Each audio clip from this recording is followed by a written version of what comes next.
A gente tem os carboidratos. Esses carboidratos podem ter uma variação, deixa eu controlar o horário aqui, uma variação muito grande, né, de número de carbonos, de formas de polimerização, através de seus monômeros, oligômeros, polímeros, etc. Né? Os polímeros, inclusive, são chamados de glicanos, certo? Você tem proteínas, glicanos e os ácidos nucleicos, que seriam os polímeros biológicos propriamente ditos, né? E você tem um processo de ciclização ali que aumenta em muito a isomeria. Em paralelo à isomeria óptica, né, levrógeno e dextrógeno, você tem outras isomerias, como isomeria geométrica ou conformacional e isomeria configuracional, isomeria cis-trans, que são adquiridas quando você tem o fechamento desses anéis, conforme foi colocado. Para exemplificar isso, a gente puxa aqui do nosso amigo J-mol, que é a glicose, de muita apresentação. A gente puxa aqui do nosso amigo J-mol, deixa eu pegar aqui uma visão para carboidratos. Tá? A gente pega, por exemplo, a glicose. Deixa eu pegar a glicose fechada aqui, peraí. Então, aqui tem uma representação bem interessante. Ó. A glicose aberta e a glicose fechada. Aqui, ó, a glicose fechando. Isso aqui é bem interessante. Tá? Você tem que colocar e segurar um pouquinho para ele atender. Olha que interessante essa pequena imagem aqui, ó. Então você tem aqui, ó, a estrutura, né? Se a gente for colocar nome aos bois aqui, né? Então você tem aqui um CH2OH aqui em cima, né? Você vai fechar o anel dessa glicose aqui, ó. Tá vendo? Ó?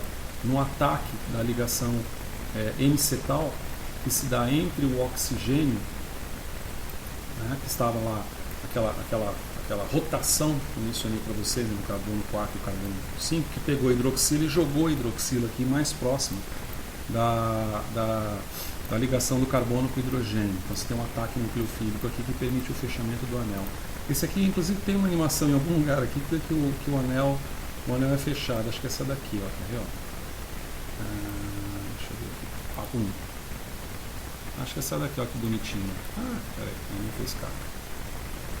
É complicado aumentar esse negócio aqui desse jeito, mas tudo bem, acho que você está visualizando daí, né? Essa animação que mostra o fechamento do anel. Se a gente projetar mais bonitinho para ficar bem claro, né? Você tem a coisa acontecendo desse jeito, tá certo?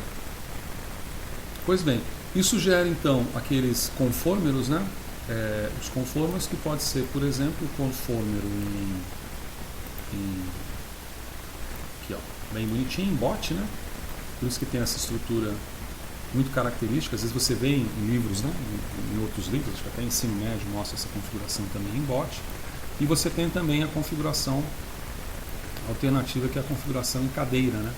Você vê essa estrutura, parece cadeira de piscina, cadeira de praia, né? Então são isômeros conformacionais geométricos que são gerados a partir do fechamento da cadeia, né, com o anel fechado. E você tem também a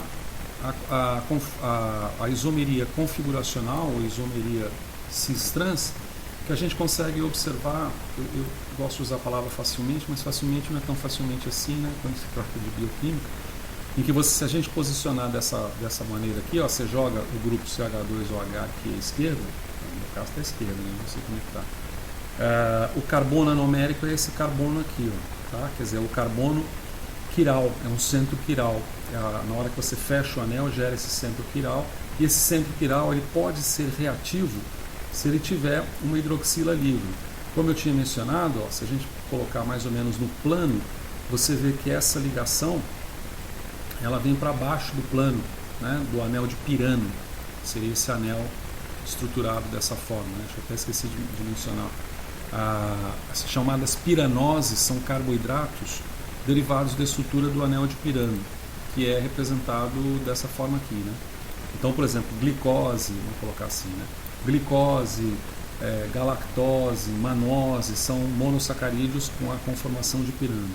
Já frutoses, riboses, uns poucos açúcares têm essa conformação baseada no anel de furano da química orgânica, que portanto são chamados de furanoses, né, na nomenclatura de carboidratos. Então no caso aqui, E aí é engraçado, né? É engraçado assim, para quem ganha dinheiro com isso, como eu que sou professor, pode ter alguma graça, né? Você tem um carboidrato que ele é uma aldose, ele é uma piranose, ele é uma hexose, né? Tem 6 carbonos, é um anel de pirano fechado e tem um grupo aldônico, não cetônico. Mas o que eu queria mostrar para vocês é isso, né? Então você vê que quando você coloca, se quiser brincar isso com o Jmol, projeta o grupo CH2OH aqui para a esquerda. Quando você deitar a estrutura, você vai ver que a ligação desse carbono, né, do primeiro carbono aqui do anel, que é esse primeiro carbono aqui, né, sentido horário que é contado, que é diferente da furanose. Nas furanoses o sentido vai ser anti-horário, né, contagem. Mas nesse sentido horário vai ser o primeiro carbono. E sendo o primeiro carbono, você tem esse carbono bastante reativo por causa dessa hidroxila aqui. Isso gera uma característica bastante interessante para esses açúcares, que é a capacidade deles reduzirem. São chamados de açúcares redutores. Já falo sobre isso também. Mas vamos pegar, nós estamos falando sobre o acréscimo, né, de isomeria, que é ganho no fechamento da cadeia, né, no processo de ciclização. Então, um deles é conformacional, o outro é configuracional. Essa aqui é a glicose, portanto, representada como sendo a glicose alfa, para baixo do plano. E você tem a beta. A beta, para a gente ilustrar aqui, a beta. A gente devia estar aqui alguma coisa em B-glicose aqui. Só que eu não tinha deixado. Aqui, ó, beta-glicose. Está aqui, ó, beta-glicose. Vamos ver se ele vai aceitar. Papum, PayPal, aceitou. Então, essa aqui é a estrutura da glicose de configuração beta. Então, mais uma vez, ó, você projeta aqui, né, CH2OH lá para a esquerda, só para visualização. Aí você vê que se eu descer aqui, ó, eu desço aqui, ó, no plano do anel, ó, já não está mais para baixo. Inclusive os livros falam muito assim, está acima do plano, né? A conformação não é tão acima do plano assim, você vê que é mais ou menos na linha do plano, mas é bem diferente da conformação alfa, né? Essa aqui é a conformação beta. A origem da celulose se dá nessa conformação beta, em ligações dessa conformação beta, ao passo que a origem do amido e do glicogênio se dá com base nessa conformação alfa que vai aqui para baixo do plano do anel, tá certo?